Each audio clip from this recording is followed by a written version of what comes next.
खरं तर या देशामध्ये दोन जाती आम्ही निर्माण पाहिलेले आहेत. काही लोक हिंदू मुस्लिम असं समजतात, पण आमच्या मते असं आहे, गरीब कष्ट करणारा अतिशय मेहनतीनं जगणारा असे लोक आहे आणि काही लोक बेमानीनं श्रीमंत होणारे आहेत. आणि त्या आकडेवारी मी आता सभागृहात जाहीर केली. खरं तर या मुंबईचं क्षेत्रफळ एकूण 34,000 एकर आहे. त्यापैकी एकट्या गोदरेज जोड 3,400 एकर, एक्का गोदरेज जोड. दुसरा आहे एफी दिनशा ट्रस्ट, 638 एकर जमीन यांच्याकडे आहे मुंबईतली. जिजाभाई आर्देशक ट्रस्ट 508 एकर जमीन या एका ट्रस्टकडे आहे. एच वाडिया ट्रस्ट 361 एकर आहे. बहिरामजी जिजाभाई ट्रस्ट 269 एकर आहे. आणि खिलजी भाई दिनशा बिल्लोमोरिया ट्रस्ट त्याच्याकडे 200 एकर जमीन आहे. एका इकडे झोपडपट्टीत राहिल्या आमच्या 2 कोटी जनतेपैकी इथं 60 ते 70 लाखाच्या वर लोक घर नाही म्हणून रस्त्यावर झोपतात. अशा विचित्र अवस्थेमध्ये मला खास करून सरकारला प्रश्न विचारायचा आहे. आपल्या मार्फत मी सभागृहात विचारला का सिलिंगच्या कायद्यानंतर या सगळ्यांची जमीन सरकार जमा का नाही झाली. म्हणजे शेतकऱ्याची जमीन, शेतकऱ्याच्या जमिनीवर सिलिंग लागला, पण या लोकांवर सिलिंग का लागत नाही. यांच्याकडे आलेली जमीन ईस्ट इंडिया कंपनीच्या दलाली करून आलेली आहे. ज्या ईस्ट इंडिया कंपनीने या देशावर आम्ही पाहतो राज्य केलं, गुलामीत ठेवलं, अनेक हाल अपेष्टा केल्या, त्या ईस्ट इंडिया कंपनीच्या दलालीतून आम्ही पाहतोय आफूसारखा व्यवसाय करून ही जमीन यांच्याकडे भेटलेली आहे. आमची येत्या काळात आंदोलन राहणार आहे.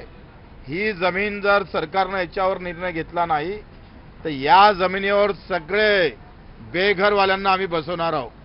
हे सगळी जमीन सरकारने ताब्यात घेतली पाहिजे. आणि या सहा लोकांजवळ 6,000 एकर जमीन जाते. 6 लोकांजवळ 6,000 एकर जमीन आणि 2 कोटी जनतेसाठी 24,000 एकर जमीन फक्त मिळत आहे.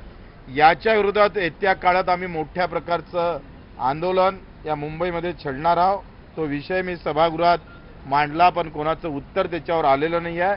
पण मीडियाच्या माध्यमातून निश्चितच हे आंदोलन आम्ही समोर नेणार आहोत, थांबवणार नाही. कारण सगळी दलाली करून, बेमानी करून, फोरजेट जो आयुक्त होता ज्यानं 2 आमच्या हुसेन आणि मंगेश दिडियाला तोफीसमोर उडवलं सीएसटी समोर, त्याला यांनी बक्षीस फोरजेटला 1500 पाऊंड दिले. अशा लोकांनी जे स्वातंत्र्याच्या काळात बलिदान झालं त्याला तोफेसमोर उडवलं म्हणून फोरजेटला बक्षीस देणाऱ्या लोकांजवळ अशा पद्धतीच्या जमिनी राहत असेल तर त्याच्या विरोधात बंड आम्ही उभारल्याशिवाय राहणार नाही. हा मुद्दा आम्ही विधानसभेत मांडलेला आहे आणि इथून आमचं समोरचे आंदोलन निश्चित होणार आहे आणि त्या पद्धतीने आम्ही समोर जाऊ. जास्तीत जास्त 14 एप्रिलपासून आम्ही करू. पूज्य बाबासाहेब आंबेडकरच्या जयंतीपासून या आंदोलनाला सुरुवात करू. यामध्ये मुंबईतल्या जे झोपडपट्टीमध्ये राहणारी जी लोक आहेत त्यांना तुम्ही कशा पद्धतीनं सहभागी करून? मला वाटतं ज्यांना बेघर आहे, काही आकडेवारी आम्ही सर्वे केलेला आहे. आजही रस्त्यावर किमान 6 लाख लोक मुंबईत झोपतात ज्यांच्याजवळ निवारा नाही आहे. जे काही भिक्षुक आहे, काही अपंग आहे, दिव्यांग आहे, ह्या लोकांची संख्या फार मोठी प्रमाणात आहे. आणि ह्या सगळ्या लोकांची आकडेवारी आपल्याकडे आहे. त्या सगळ्या लोकांना या जमिनीवर आम्ही घेऊन जाणार. सर्व जेवढे नावं घेतली तुम्ही सर्व पारशी समाजाचे आहे? ते सरासरी पारसी समाजाचे आहे.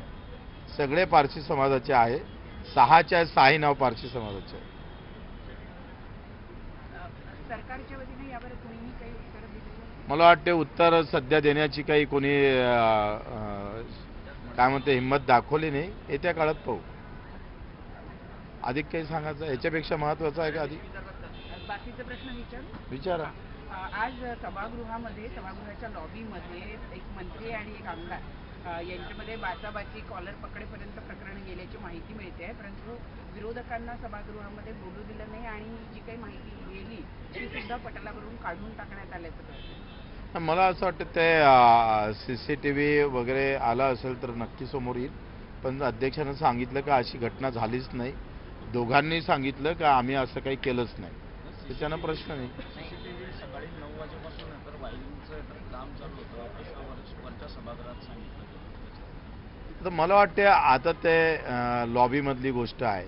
महेंद्र धुर्वे असं बोलून गेले की हो आमची शाब्दिक बाचाबाची झाली, म्हणजे त्यांनी एकंदरीत कबूल केलं आहे की हे जे काही आहे झालं असेल तर दुर्दैवी आहे, याच्यानंतर होऊ नये याची काळजी सगळ्यांना घ्यावी.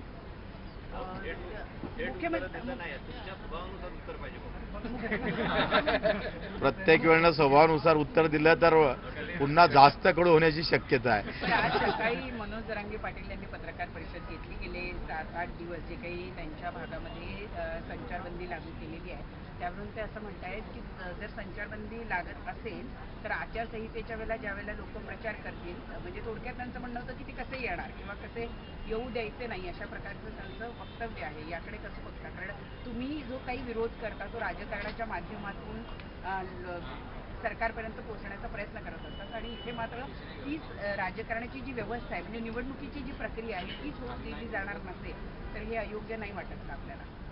नाही, मला असं वाटतं का निवडणूक त्याला वेगवेगळ्या पद्धतीने उत्तर देता येईल, पण निवडणूक होऊच देणार नाही असं काही बोलणं उचित नाही वाटत.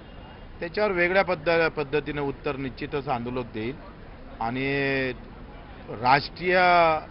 राष्ट्राला धरून राष्ट्रीय भावना जपून उत्तर दिल्या जाईल. शरद पवार साहेबांनी निमंत्रण दिलं होतं मुख्यमंत्री आणि उपमुख्यमंत्र्यांना 2 तारखेला ते बारामतीमध्ये जात आहेत, त्यावेळेला जेवायला या म्हणून, परंतु मुख्यमंत्री आणि उपमुख्यमंत्री देवेंद्र फडणवीस यांनी ते विनम्रपूर्वक नाकारलेलं आहे आणि पुढच्या वेळेला येऊ असं म्हटलेलं आहे. काय वाटतं तुम्हाला? खरं तर या कार्यक्रम पत्रिकेमध्ये आधी शरद पवारांचं नाव नव्हतं, आज सकाळी पत्रिका बदलून त्याच्यामध्ये शरद पवारांचं नाव टाकण्यात आलं. शरद पवार आहे त्याच्यानं मला वाटतं जेवणाच्या आमंत्रणात आपले पवार साहेब या सगळ्या निवडणुकीच्या काळात मुख्यमंत्री आणि उपमुख्यमंत्री जर कदाचित आपण पाहतो का ते मोठे शरद पवार आम्ही राजकारणी दृष्ट्या मोठ्या वेगळ्या नजरेनं हा महाराष्ट्र पाहत राहतं, त्यानं काही समजदारी घेतली असेल मुख्यमंत्री उपमुख्यमंत्र्यांनी. मागील काही घटनांवरून एकंदरीत कायदा सुव्यवस्थेवरून विरोधक प्रश्न विचारत होते. लोकशाहीच्या मंदिरात राडा होणं, बाचाबाची होणं, सरकारची प्रतिमा मलिन होत नाही असं वाटत नाही का?